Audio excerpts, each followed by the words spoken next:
Hey, long time no see. You've really aged, haven't you? We're divorced, remember? Try to be a bit more considerate with your words. I thought as ex-spouses, we could speak freely. So, what have you been up to since our divorce? You know, I got married right after our split. And guess what? My wife was pregnant right away. If you're not infertile, it's easy to have kids. Now, I live happily with my wife and son. Good for you. I'm glad you're happy. What about you? Oh, sorry, I forgot. Being infertile means you're probably still single, right? Past 30 and unable to have kids, you must be pretty undesirable. I got divorced 15 years ago because of infertility. At a reunion, I met my ex-husband who bragged about his family to put me down. But he's making a big mistake. Huh?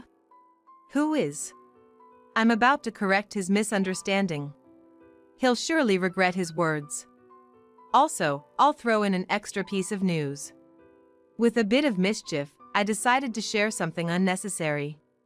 That revelation would push him over the edge. I'm Rachel. I am a 28-year-old working at a consulting firm. I'm about to get married and will soon meet our parents. My fiancé, Ben, also 28, is a salesperson at a major manufacturer.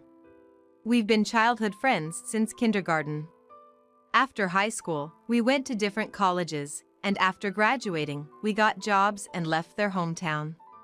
A few years after getting a job, we found out through social media that my workplace was nearby, and we met up for the first time in a long time since graduating.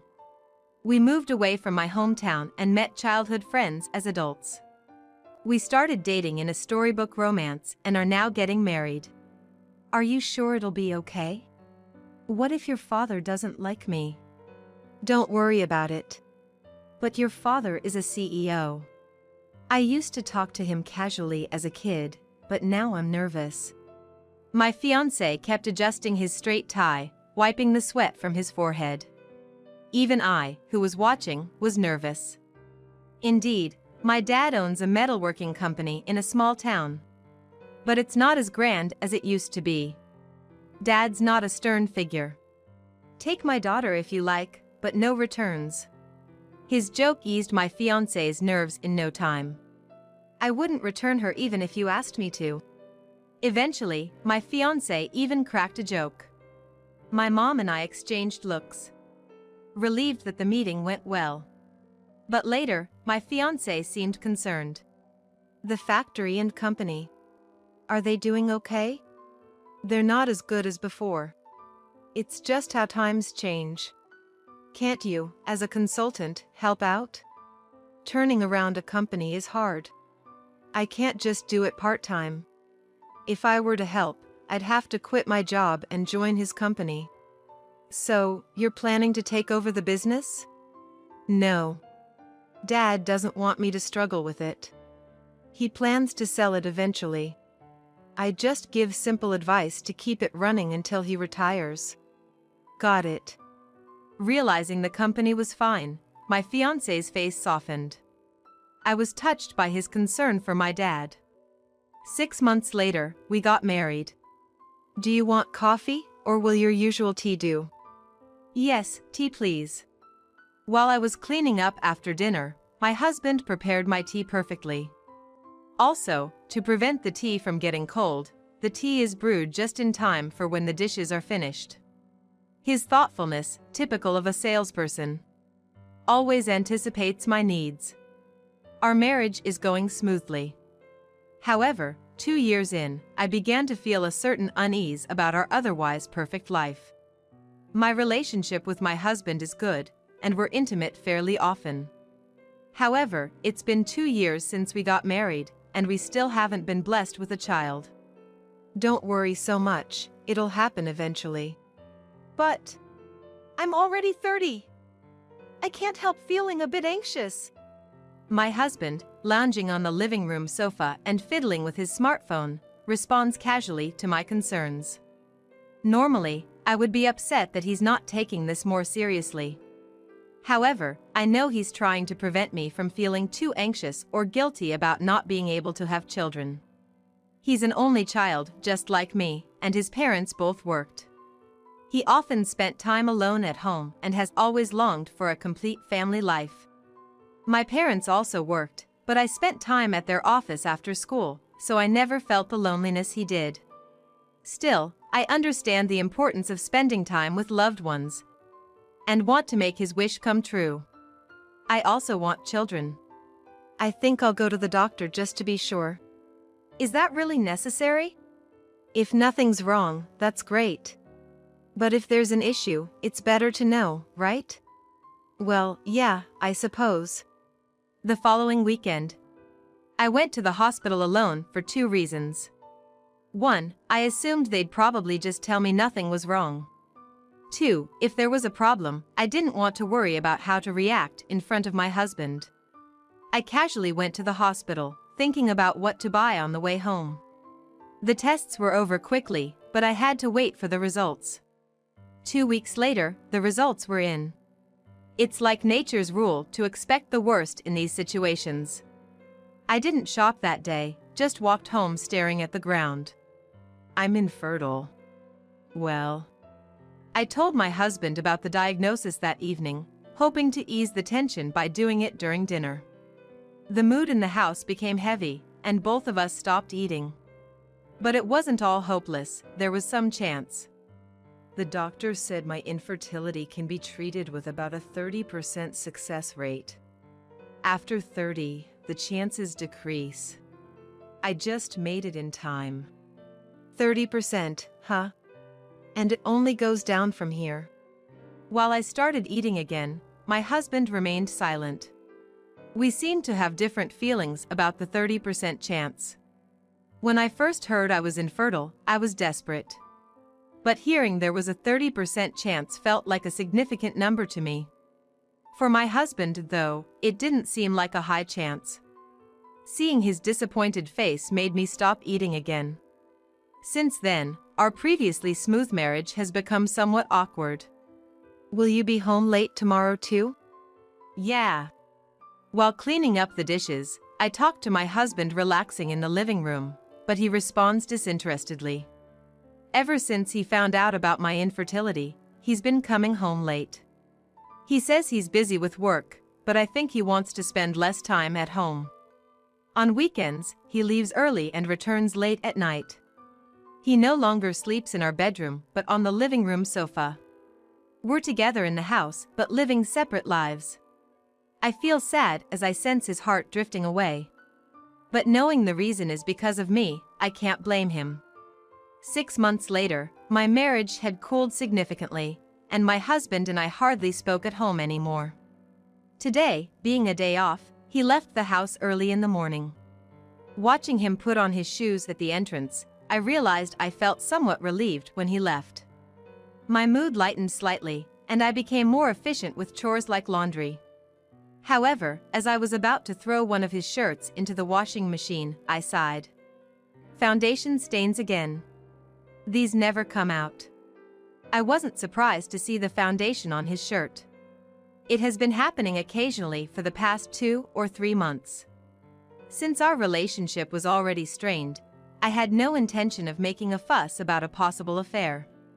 I spread out the stained shirt and resigned myself to the fact that our marriage was probably nearing its end.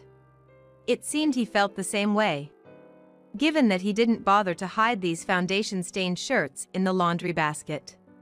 That night, I brought up the topic of divorce. Should we call it quits? If we divorce, you can be with your new woman, right?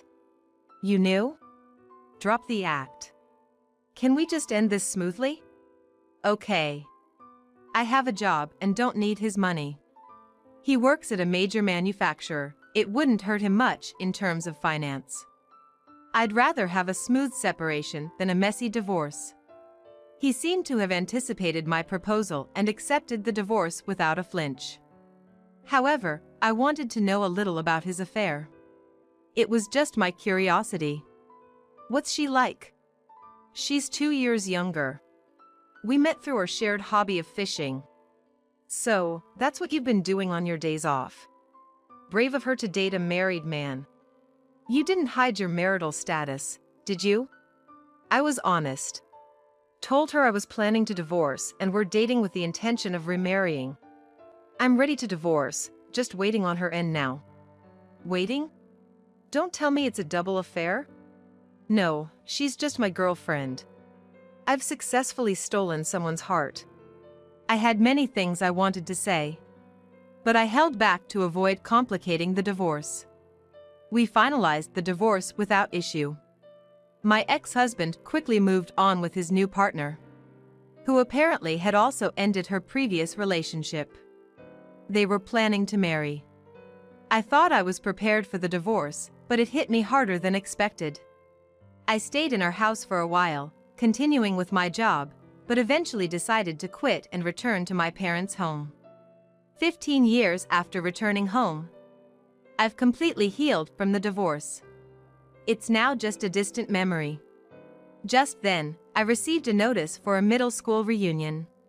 My ex-husband, who was a childhood friend, might also attend. During the divorce, I prioritized a smooth separation and didn't express all my feelings. Although I didn't make a fuss about his infidelity, I wasn't unbothered by it. After 15 years, I decided to attend the reunion, planning a small act of revenge. However, my minor mischief would greatly disrupt his life. At the reunion, I saw many familiar faces. I was enjoying catching up with old friends, when I noticed a long-forgotten face approaching. Hey, long time no see. You've really aged, haven't you? My ex-husband greeted me with a mocking laugh. If I'm old, so is he. I was enjoying the conversation until he approached with a villainous smile, making our friends awkwardly distance themselves from us. We're divorced, remember? Be a little more considerate with your words. I figured as ex-spouses, we could speak freely. How have you been since our divorce? As for me, I got remarried right after our split. Right after the wedding, my wife got pregnant. Turns out, she was already pregnant when you and I divorced. If you're not infertile, it's easy to have kids. Now, I live happily with my wife and son. Good for you, I'm glad you're happy. And what about you? Oh, sorry. Being infertile, you're probably still alone, right? Past 30 and unable to have kids, you must be pretty undesirable to everyone, huh? Huh? Who is? My ex-husband shows me photos on his phone of his family outings and brags about his new wife and son, trying to one-up me with his happiness. I find his talk uninteresting and listen with an expressionless face. He seems to have a lot of misunderstandings. Just correcting those will surely make him regret his words. As I'm thinking about how to set him straight, a girl approaches me at just the right moment. Mommy, I made a new friend. That's great, sweetie. Mommy's talking to a friend right now. Can you go play with your new friend a little longer? Okay. She obediently runs off, full of energy. Hey, who was that kid? What? That's my daughter. Didn't they say it was okay to bring kids today? Look, there are other kids around. That's not what I mean. Did she just call you mom? Yes, that's my daughter Sophia. She's 10 years old this year. But weren't you infertile? How do you have a child? Oh, I get it. It's a stepchild. Is it the child of a remarried partner? Excuse me. Sophia is the child I gave birth to. How? Infertility can be treated, you know? You just assumed it couldn't be cured. I hear soft chuckles from around us. My close friends know about my divorce and that I have a child. So, my ex-husband, who thought I couldn't have kids and tried to one-up me with his own, ended up being laughed at by our friends. He seems to realize he's the butt of the joke.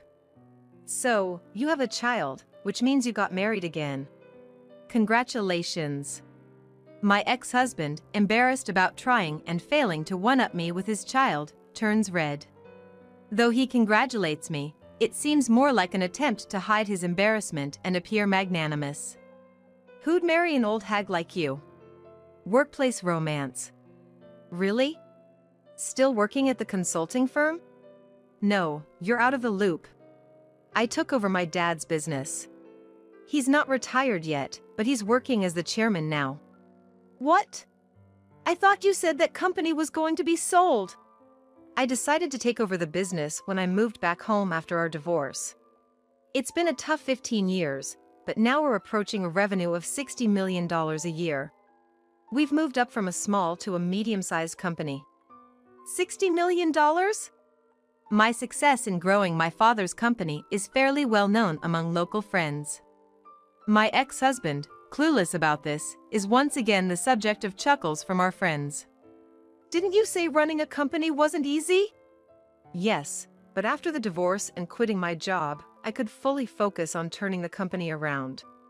Growing the business was a continuous struggle. At first, employees were skeptical about me suddenly taking over. So, the first step is to actively communicate with employees and gain their trust. I spent the first 2 years building trust through communication and proved my worth through my work. It took another 3 years. During this time, I overworked myself to exhaustion, but my current husband supported me. He stood by me during my infertility treatments, and we had Sophia 10 years ago. For the past decade, we've been tirelessly growing the business, breaking through the $10 million revenue barrier faced by many companies, and now we're reaching $60 million. You're the president of a $60 million company? Yes. You let go of me, thinking I was infertile and unable to be successful. But I had a child and grew a business. How does that make you feel? And how about you? Have you made it to the sales director yet? I ask him with a smirk, not knowing his actual position at his company. Considering he works for a major manufacturer with many rivals. I'm sure it's not easy. Seeing him clench his teeth in silence, I'm convinced he hasn't achieved significant success. I counter his child's one-upmanship and surpass him in career success. Watching his frustrated face satisfies me, but I decide to drop one more bombshell. By the way, you said your wife got pregnant right after you married. That was right after our divorce, but also soon after she broke up with her boyfriend, right? Are you really sure that? That it's my child? Is that what you're trying to say? Of course, it's my child. Claiming that doesn't make it more convincing. You were having an affair, and so was she, right? The topics of affairs, the possibility that my ex-husband's child might belong to someone else, drew the attention of those around us. Not just our close friends, but many people gathered around us. It was a bit embarrassing to be the center of attention, but clearly, my ex-husband was the villain in this scene. The cold stares were all directed at him. He seemed to realize the chilly reception and quickly left the venue. Satisfied with making my ex-husband face embarrassment, I resumed chatting with my friends. My revenge on my ex-husband was complete. I thought I wouldn't think about him anymore. But about a month after the reunion, he called me. He probably got my number from a friend at the reunion. Reluctantly answering the phone, I wondered what he would say. Hey! Did you know about this? I racked my brain for what he could be referring to, but couldn't come up with anything. So, I directly asked him. What are you talking about all of a sudden? It's about my child. Just like you said, it turns out he's not really my child. What's that about? I couldn't help but burst into laughter, even though I knew I shouldn't. My ex-husband had taken my words seriously and got a DNA test, which revealed that the child he thought was his wasn't biologically related to him. How did you know that? And why didn't you tell me? I didn't know. I just said that to make you anxious or maybe cause a little fight with your wife. I never thought it would actually be true. Was she cuckolding you? No, my wife didn't know either. She thought it was my child. It's your own fault for not checking, even though she had a boyfriend right up until she got pregnant with you. But you've been raising that child for 15 years, blood related or not, he's still your child, right? What? Why would he be my child? He's the child of my wife's ex-boyfriend. I've decided to divorce. What? Just like when discussing divorce, there are many things I want to say to my ex-husband. However, people have different values, and I don't think I should interfere in other people's family affairs. I swallowed the words that rose to my throat. Then you're getting a divorce, right? I'm in trouble because I can't do that. Why? My wife says she won't divorce me. When it was discovered that the child was not his, my ex-husband asked his new partner for a divorce. At that time, it seems that his wife put the divorce on hold and first sought out and contacted her boyfriend from 15 years ago. Perhaps after the divorce, she was checking to see if she could rely on her ex-boyfriend. However, when she told her ex-boyfriend about her child, he apparently lost contact with her, quit his job, and disappeared. When your ex-girlfriend contacts you for the first time in 15 years and tells you that she has your child, I can understand why he wants to run away. It seems that she can no longer rely on her ex-boyfriend and is refusing to divorce because she doesn't want to be abandoned. Your wife gave birth to someone else's child, right? Can't that be grounds for divorce? That's where it gets complicated. Just because the child was born before the divorce doesn't mean it was an affair. My wife and I thought it was our child. Apparently, the relationship between my ex-husband and new partner is much more complicated than I imagined. He explained it to me in detail, but I couldn't understand it because it involved the law. There were some parts that I could understand. First, because she and my ex-husband believed their children, legally speaking, my ex-husband is the father. For my ex-husband to push through with the divorce, it seems necessary to go through a complicated process. There seems to be a case in the past where the court has ruled that parentage cannot be denied based on the results of a DNA test, so this seems to be quite difficult. It would be entirely the fault of my ex-husband and his wife, as they both believed the child was their own and neither of them investigated the child's father. Since she did not intentionally deceive my ex-husband, there is a high possibility that a divorce may not be granted even if the child is the reason. In other words, his wife refuses to divorce my ex-husband because she can't rely on anyone because her child's real father has run away. My ex-husband wants a divorce, but he may not accept the fact that he is not the father of the child as a reason for divorce. That seems to be the case. The point is, you can't get a divorce even if you wanted to, right? That's the thing. What should I do now? Do I have to keep raising other people's children like this? When I heard my ex-husband's words, I let out a sigh. You say it's someone else's child, but isn't it yours already? Huh? Why does it have to be my child? It's my wife's ex-boyfriend's child. I spoke firmly, thinking a little argument wouldn't hurt, but it seems my words didn't affect my ex-husband at all. It was a waste of time trying to argue with him. I have nothing more to say to you. You chose to divorce me thinking my infertility was incurable. You snatched your second wife away from her boyfriend, and you didn't bother to confirm the paternity of the child. All those decisions were yours. Take responsibility for them. I yelled at him and hung up the phone. How pathetic my ex-husband is, whining to his ex-wife he divorced 15 years ago. When I got home from work that day, my husband and daughter were happily watching TV in the living room. Watching them from behind, I realized how glad I was to have divorced my ex-husband. Apparently, he couldn't get a divorce yet. Obviously, he has to pay for the child's living expenses and child support. The child is 15, so even if he divorces in 3 years, the child will already be an adult. His second wife will probably not make a fuss about divorce at that point. It's a clear win for her. She hasn't told the child about his real father yet. So, the child resents his father for abruptly leaving. When he learns the truth, he might be relieved he's not really my ex-husband's child. But it could also increase his hatred for my ex-husband. When that time comes, I hope my ex-husband faces the child's anger without running away. By then, He'll have experienced his second divorce and likely won't want to marry again. My ex-husband tried to one-up me, thinking I couldn't have children, but I got the upper hand with my child and career. My little comment threw his life into chaos. Maybe he shouldn't have tried to one-up me.